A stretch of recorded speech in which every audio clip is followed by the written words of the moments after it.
ಆತ್ಮೀಯ ಬಂಧುಗಳೇ, ಶ್ರೀಮದ್ ಭಗವದ್ಗೀತೆ ತತ್ವ ವಿವೇಚನಿ ಟೀಕಾ ಅಧ್ಯಾಯ 2 ಸಾಂಖ್ಯಯೋಗ. ಇದರಿಂದ ನಾವು 49ನೇ ಶ್ಲೋಕವನ್ನು ತಿಳ್ಕೊಳ್ತಾ ಇದ್ವಿ. ಓದ ಭಾಗದಲ್ಲಿ ನಾವು ಬುದ್ಧಿಯೋಗ ಅನ್ನುವಂಥ ಶಬ್ದವನ್ನ ಕರ್ಮಯೋಗಕ್ಕೆ ಉಪಯೋಗ ಮಾಡಿದಾರ, ಜ್ಞಾನ ಯೋಗಕ್ಕೆ ಉಪಯೋಗ ಮಾಡಿದಾರ ಅನ್ನುವಂಥ ಪ್ರಶ್ನೆಗೆ ಕರ್ಮಯೋಗಕ್ಕೆ ಉಪಯೋಗ ಮಾಡಿದ್ದಾರೆ. ಅದು ಯಾಕೆ ಹೇಗೆ ಅನ್ನೋದು ಡೀಟೇಲ್ ಆಗಿ ನಾವು ಅಲ್ಲಿ ತಿಳ್ಕೊಂಡ್ವಿ. ಈಗ ಏನಪ್ಪ ಪ್ರಶ್ನೆ ಅಂತಂದ್ರೆ, ಬುದ್ಧಿಯೋಗಕ್ಕಿಂತ ಸಕಾಮ ಕರ್ಮವನ್ನ ಅತ್ಯಂತ ಕಡಿಮೆ ಶ್ರೇಣಿಯದು ಅಂತ ತಿಳಿಸೋದ್ರ ಭಾವ ಏನು ಅಂದ್ರೆ, ಬುದ್ಧಿಯೋಗಕ್ಕಿಂತ ಸಕಾಮ ಕರ್ಮ ಇದೆಯಲ್ಲ ಅದು ಕಡಿಮೆ ಮಟ್ಟದ್ದು ಅಂತ ಹೇಳಿದಾನಲ್ಲ ಭಗವಂತ. ಅದು ಯಾಕೆ? ಮತ್ತೆ ಇಲ್ಲಿ ಕರ್ಮ ಅನ್ನುವಂಥ ಪದದ ಅರ್ಥ ನಿಷಿದ್ಧ ಕರ್ಮ ಅಂತ ತಿಳ್ಕೊಂಡ್ರೆ ಏನ್ ನಷ್ಟ ಇಲ್ಲಿ, ಅಥವಾ ಏನ್ ಆಪತ್ತಿದೆ ಅಂತ ಕೇಳ್ತಾ ಇದ್ದಾರೆ. ಕರ್ಮ ಅಂತ ಹೇಳಿದ್ದಾರೆ ಅಷ್ಟೇ ಅಲ್ವಾ, ಅಲ್ಲಿ ಯಾವ ಥರ ಕರ್ಮ ಅಂತ ಹೇಳಿಲ್ಲ. ಸೊ ಇಲ್ಲಿ ನಾವು ನಿಷಿದ್ಧ ಕರ್ಮ ಅಂತ ತಗೋಬೋದಾ ಅಂತಂದ್ಬಿಟ್ಟು ಇಲ್ಲಿ ಪ್ರಶ್ನೆ ಮಾಡಿದ್ದಾರೆ. ಈಗ ಉತ್ತರ ಏನು ಅಂತ ತಿಳ್ಕೊಳ್ಳೋಣ. ಸಕಾಮ ಕರ್ಮಗಳನ್ನ ಬುದ್ಧಿಯೋಗಕ್ಕಿಂತ ಅತ್ಯಂತ ಕೆಳಗಿನ ಶ್ರೇಣಿಯದು ಅಂತ ಹೇಳಿ ಭಗವಂತ ಸಕಾಮ ಕರ್ಮಗಳ ಫಲ ಇದೆಯಲ್ಲ ಅದು ನಾಶವಾಗುವಂತಹ ಕ್ಷಣಿಕ ಸುಖದ ಪ್ರಾಪ್ತಿ. ಈಗ ನಾವೆಲ್ಲ ವೇದಗಳಲ್ಲಿ ಕೊಟ್ಟಿರುವಂತಹ ಯಜ್ಞ ಯಾಗಾದಿಗಳು, ಜಪ ತಪ ಏನೇ ಆಗಿರ್ಬೋದು, ಫಲವನ್ನ ಇಟ್ಕೊಂಡು ನಮಗೇನೋ ಒಂದು ಬೇಕು ಅಂತ ಬಯಸಿ ಆ ಕೆಲಸವನ್ನ ಮಾಡಿ ಆ ಕೆಲಸಕ್ಕೊಂದು ಫಲವನ್ನ ಅಪೇಕ್ಷಿಸ್ತೀವಲ್ವಾ, ಆ ರೀತಿ ಮಾಡಿ ಪಡ್ಕೊಳ್ತೀವಲ್ವ ನಾವು, ಅದು ಕ್ಷಣಿಕವಾದಂತಹ ಸುಖಗಳು. ಈಗ ನಾವೇನು ಪಡ್ಕೊಳ್ತೀವಿ? ಮಕ್ಕಳು ಬೇಕು, ಕೆಲಸ ಬೇಕು, ನನ್ನ ಮಕ್ಕಳಿಗೆ ಮದುವೆ ಆಗಬೇಕು, ಆಮೇಲೆ ಬಂಗ್ಲೆ ಬೇಕು, ಕಾರ್ ಬೇಕು, ಇದೆಲ್ಲ ಕೇಳ್ಕೊಳ್ತೀವಲ್ವಾ. ಇದು ಯಾವುದಾದ್ರೂ ಶಾಶ್ವತವಾಗಿರುತ್ತಾ? ಇಲ್ಲ, ಇದೆಲ್ಲ ಕ್ಷಣಿಕವಾಗಿ ಇರುವಂಥದ್ದು. ಅಂದರೆ ಸಕಾಮ ಕರ್ಮಗಳ ಫಲ ಹೇಗಿರುತ್ತೆ? ಕ್ಷಣಿಕ ಸುಖ ಕೊಡುವಂಥದ್ದು. ಮತ್ತೆ ಕರ್ಮಯೋಗದ ಫಲ ಹೇಗಿರುತ್ತೆ? ಪರಮಾತ್ಮನ ಪ್ರಾಪ್ತಿಯಾಗಿದೆ ಅನ್ನುವಂಥ ಭಾವವನ್ನು ಇಲ್ಲಿ ತೋರಿಸೋದಕ್ಕೋಸ್ಕರ ಅದು ಕೆಳಮಟ್ಟದ್ದು ಅಂತ ಹೇಳಿದಾನೆ ಅಷ್ಟೇನೆ. ಇಲ್ಲಿ ಸಕಾಮ ಕರ್ಮದಿಂದ ನಮಗೇನೇ ಬಂದರೂ ಕೂಡ ಅದು ಕ್ಷಣಿಕ, ಇವತ್ತಿರುತ್ತೆ ನಾಳೆ ಹೊರಟೋಗುತ್ತೆ ಅಂಥದ್ದು.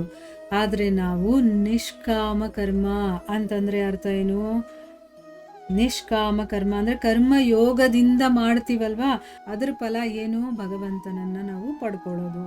ಎರಡರಲ್ಲಿ ಯಾವುದು ಶ್ರೇಷ್ಠ ನೋಡಿ. ಅದಕ್ಕಿಲ್ಲಿ ಭಗವಂತ ಏನು ಮಾಡಿದ್ದಾನೆ? ಅದು ಇದಕ್ಕಿಂತ ಕಡಿಮೆ ಮಟ್ಟದ್ದು ಅಂತ ಹೇಳಿದ್ದಾನೆ. ಅದಕ್ಕೆ ಎರಡರಲ್ಲೂ ಕೂಡ ಹಗಲು ರಾತ್ರಿಗಳಂತೆ ತುಂಬ ಅಂತರ ಇದೆ. ಹಗಲಿಗೂ ರಾತ್ರಿಗೂ ಎಷ್ಟು ಅಂತರ ಇದೆಯೋ ಅಷ್ಟು ಅಂತರ ಎರಡರಲ್ಲೂ ಇದೆ. ಮತ್ತು ಇನ್ನೊಂದು ಪ್ರಶ್ನೆ ಕೇಳಿದಾರಲ್ಲ ಇಲ್ಲಿ, ಕರ್ಮ ಪದದ ಅರ್ಥವನ್ನು ನಿಷಿದ್ಧ ಕರ್ಮ ಅಂತ ನಾವು ತಿಳ್ಕೊಂಡ್ರೆ ಏನು ನಷ್ಟ ಇದೆ ಅಂತಂದ್ಬಿಟ್ಟು ಅದಕ್ಕಿಲ್ಲಿ ಹೇಳ್ತಾ ಇದ್ದಾರೆ.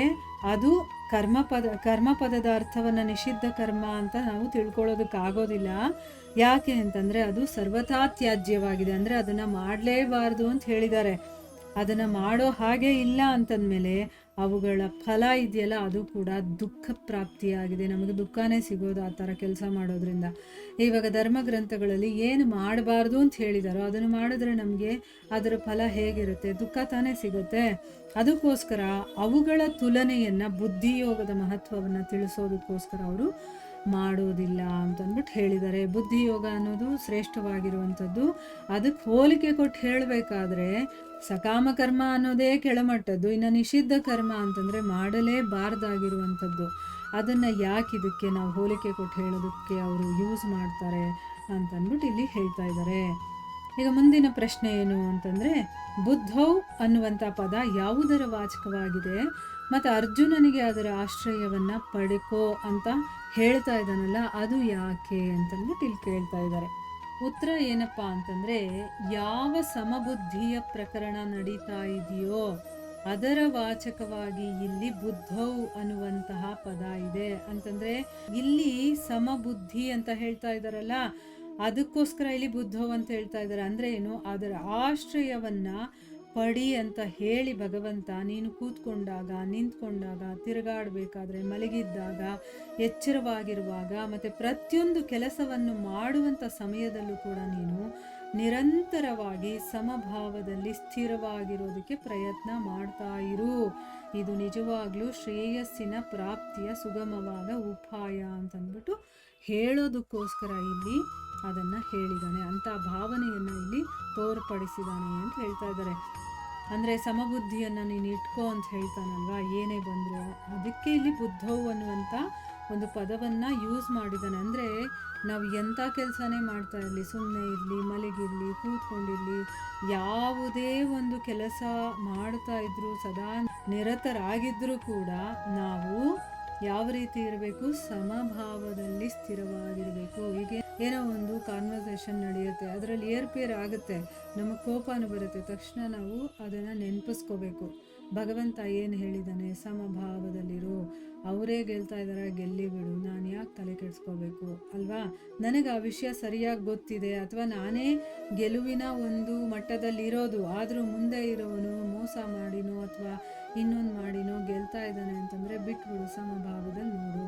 ನಿನಗೆ ದುಃಖ ಆಗುತ್ತಾ, ನಿನಗೆ ತುಂಬ ತೊಂದರೆಗಳಾಗ್ತಾ ಇದೆಯಾ, ಆದರೂ ಅದನ್ನು ಮನಸ್ಸಿಗೆ ತಗೋಬಾರ್ದು. ಯಾಕೆ ಅಂತಂದರೆ ಅದೆಲ್ಲ ಪೂರ್ವ ನಿರ್ಧಾರಿತವಾಗಿರುವಂಥದ್ದು, ಅದು ಆಗುತ್ತೆ ಮತ್ತು ಹೋಗುತ್ತೆ, ಎಲ್ಲ ಈ ರೀತಿ ನಡೀತಾ ಇರುತ್ತೆ. ಆದರೆ ನೀನು ಯಾವುದನ್ನು ಸೀರಿಯಸ್ ಆಗಿ ತಗೋಬಾರ್ದು, ಸಮಭಾವದಲ್ಲಿ ನೋಡಬೇಕು. ಇದು ಸರಿ, ಅದು ತಪ್ಪು, ಆ ರೀತಿಯೆಲ್ಲ ಯೋಚನೆ ಮಾಡಬಾರ್ದು. ಯಾಕೆ ಅಂತಂದರೆ ಈ ರೀತಿ ಮಾಡಿದ್ರೆ ಮಾತ್ರ ನಾವು ಶ್ರೇಯಸ್ಸನ್ನು ಪಡೆಯೋದಕ್ಕಾಗೋದು. ಅಂದರೆ ಏನು, ಉನ್ನತ ಮಟ್ಟಕ್ಕೆ ನಾವು ಹೋಗೋದಕ್ಕಾಗೋದು. ಇಲ್ಲ ಅಂತಂದರೆ ಅಲ್ಲೇ ಇರ್ತೀವಿ. ಈಗ ಎಲ್ಲಿದ್ದೀವೋ ಅಲ್ಲೇ ನಾವು ಶಾಶ್ವತವಾಗಿರಬೇಕಾಗುತ್ತೆ. ಮತ್ತೆ ಮತ್ತೆ ಮತ್ತೆ ಮತ್ತೆ ಈ ಜಗತ್ತಿಗೆ ಬರೋದು ಹೋಗೋದು ಮಾಡ್ತಾ ಇರಬೇಕಾಗತ್ತೆ. ನಿಜವಾಗ್ಲೂ ನಾನು ಉನ್ನತ ಮಟ್ಟಕ್ಕೆ ಹೋಗಬೇಕು ಅಂತಂದರೆ, ಅಂದರೆ ಆಧ್ಯಾತ್ಮಿಕ ಕಡೆಗೆ ಹೋಗಬೇಕು ಅಂತಂದರೆ ನಾನು ಇದನ್ನೆಲ್ಲ ಫಾಲೋ ಮಾಡಬೇಕು. ಅಂದರೆ ಏನು, ಸಮಭಾವದಲ್ಲಿ ನೋಡು, ಅದು ನಿನ್ನ ಶ್ರೇಯಸ್ಸಿಗೆ ದಾರಿ ಅಂತ ಹೇಳಿದ್ದಾರೆ. ಮುಂದಿನ ಪ್ರಶ್ನೆ ಏನು ಅಂತಂದರೆ, ಕರ್ಮಫಲಕ್ಕೆ ಹೇತುವಾಗುವಂಥವರು ಅತ್ಯಂತ ದೀನರಾಗಿದ್ದಾರೆ ಅಂತ ಹೇಳಿದನಲ್ಲ, ಅದರ ಅರ್ಥ ಏನು ಅಂತ ಇಲ್ಲಿ ಕೇಳ್ತಾ ಇದ್ದಾರೆ.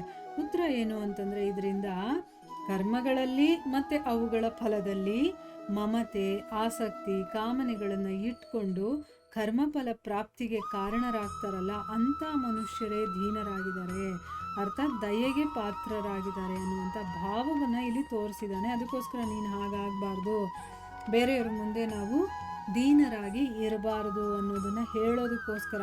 ಈಗ ನನಗೆ ಕರ್ಮ ಫಲ ಬೇಕು ಅಂತಂದರೆ ನಾನು ಬೇರೆಯವ್ರ ಮುಂದೆ ಬೇಡಬೇಕಾಗುತ್ತಲ್ವಾ, ಅದಕ್ಕೋಸ್ಕರ ನೀನು ಫಲದ ಆಸೆನೇ ಇಟ್ಕೋಬೇಡ, ನೀನು ಸಮಭಾವದಲ್ಲಿ ನೀನು ಕೆಲಸ ಮಾಡ್ಕೊಂಡು ಹೋಗ್ತಾ ಇರು ಅಂತ ಹೇಳೋದಕ್ಕೋಸ್ಕರ. ಅಂದರೆ ಯಾವುದೇ ಕರ್ಮವನ್ನು ಮಾಡಿದ್ರೂ ಕೂಡ ನಾವು ಅದರಿಂದ ಏನೇ ಫಲ ಬಂದರೂ ಅದರಲ್ಲಿ ನಾವು ಆಸಕ್ತಿ ಇಟ್ಕೋಬಾರ್ದು, ಕಾಮನೆಗಳನ್ನು ಇಟ್ಕೋಬಾರ್ದು, ಅದನ್ನು ಬಿಟ್ಬಿಡ್ಬೇಕು ಭಗವಂತನ ಮೇಲೆ. ನಾವು ಭಗವಂತನಿಗೋಸ್ಕರ ಕೆಲಸ ಮಾಡ್ತಾ ಇದ್ವಿ ಅಂತ ಮಾಡ್ತಾ ಇರಬೇಕು ಅಷ್ಟೇ ಹೊರತು, ಅಥವಾ ನನ್ನ ಕರ್ತವ್ಯ ಅಂತ ತಿಳ್ಕೊಂಡು ಮಾಡಬೇಕು, ಅದರ ಫಲಾಫಲಗಳ ಬಗ್ಗೆ ನನಗೆ ಆಸಕ್ತಿ ಇರಬಾರ್ದು. ಹಾಗೆ ಇರಬೇಕು, ಇಲ್ಲಾಂದರೆ ನೀನು ದಯೆಗೆ ಪಾತ್ರನಾಗ್ಬಿಡ್ತೀಯಾ, ನೀನು ದೀನನಾಗ್ಬಿಡ್ತೀಯಾ ಅಂತ ಹೇಳ್ತಾ ಇದ್ದಾನೆ ಭಗವಂತ. ಅದಕ್ಕೋಸ್ಕರ ನೀನು ಹಾಗಾಗಬೇಡ ಅಂತ ಅರ್ಜುನನಿಗೆ ಹೇಳ್ತಾ ಇದ್ದಾನೆ.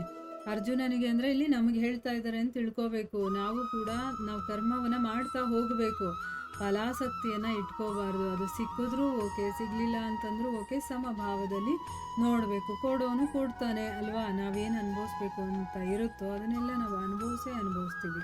ನಾವು ಬೇಡ ಅಂದರೂ ಕೂಡ ಕೊಡ್ತಾನೆ, ಆದರೆ ನಮಗೇನಿಲ್ವೋ ಅದನ್ನು ಬೇಕು ಅಂತ ಕೇಳಿದ್ರೂ ಕೂಡ ನಮಗದು ಸಿಗೋದಿಲ್ಲ ಅನ್ನೋದು ಇದರ ಅರ್ಥ.